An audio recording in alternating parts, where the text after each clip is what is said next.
ഇന്ന് ഞാൻ യൂട്യൂബിൽ ഒരു വീഡിയോ കണ്ടായിരുന്നേ. ഫിഷ് ടാങ്കിലെ വെള്ളം നമ്മൾ കൈകൊണ്ട് അനക്കുമ്പോൾ കൈയിൻ്റെ അടുത്തോട്ട് എല്ലാ മീനുകളും ഓടി വരുന്നൊരു വീഡിയോ ആണ് കേട്ടോ. അത് സത്യമാണ് കേട്ടോ. ഞാൻ കൈവച്ച് അനക്കുമ്പോൾ എല്ലാ മീനുകളും എൻ്റെ കൈയിൻ്റെ അടുത്തേക്ക് ഓടി വരുന്നുണ്ടായിരുന്നു. എനിക്ക് തോന്നുന്നു നമ്മൾ ഫുഡ് എന്തോ കൊടുക്കുകയാണെന്ന് പറഞ്ഞിട്ടാണ് ഇവന്മാർ നമ്മുടെ കൈയിൻ്റെ അടുത്തേക്ക് ഓടി വരുന്നതെന്നാണ് കേട്ടോ എനിക്ക് തോന്നിയത്. എന്തായാലും ഇവന്മാർക്ക് നമ്മുടെ അടുത്തുള്ള പേടിയും കാര്യങ്ങളൊക്കെ പോയിട്ടുണ്ട് കേട്ടോ. അതുപോലെ നമ്മൾ മോളിയുടെ ടാങ്കിലൊന്ന് നോക്കാമെന്ന് പറഞ്ഞിട്ട് ഞാൻ നോക്കിയപ്പം അവന്മാർക്കും വലിയ ഭാവവ്യത്യാസമൊന്നുമില്ല, പേടിയും കാര്യങ്ങളൊന്നും ഇല്ലാണ്ട് നമ്മുടെ കൈയിൻ്റെ അടുത്തോടെ അങ്ങോട്ടും ഇങ്ങോട്ടൊക്കെ പോകുന്നുണ്ട് കേട്ടോ.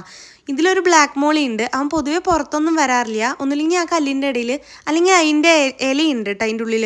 ആ ഇലയുടെ ഇടയിലൊക്കെയാണ് അവൻ നിൽക്കാറ്. ഇന്നെന്തോ ഭാഗ്യത്തിന് തല കാണിക്കാൻ വേണ്ടിയിട്ട് പുറത്തൊക്കെ ഇറങ്ങിയിട്ട് അങ്ങോട്ടും ഇങ്ങോട്ടൊക്കെ പോകണ്ടായിരുന്നു കേട്ടോ.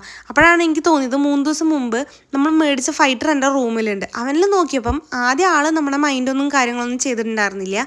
പിന്നെ അവൻ കൈ കണ്ടപ്പോൾ ഫുഡാണെന്ന് പറഞ്ഞിട്ട് എൻ്റെ കയ്യിൽ കടിക്കാൻ വേണ്ടിയിട്ടൊക്കെ വരുന്നുണ്ടായിരുന്നു കേട്ടോ. ഇവന്മാരുടെ കാര്യം കുറച്ച് വിഷമമാണ്. കാരണം എന്താ വെച്ചാൽ ഇവന്മാരുടെ പെയർ കുറച്ച് ദിവസങ്ങൾക്ക് മുമ്പ് ഡെഡായി പോയിട്ടുണ്ട് കേട്ടോ. ഇതിലൊരു ഗോൾഡൻ ഫിഷും, ഈ ഫിഷിൻ്റെ പേര് എനിക്കറിയില്ല, അറിയണവരുണ്ടെങ്കിൽ ഒന്ന് കമൻറ്റ് ചെയ്യുക, എനിക്ക് അറിയാത്തതുകൊണ്ടാണ്.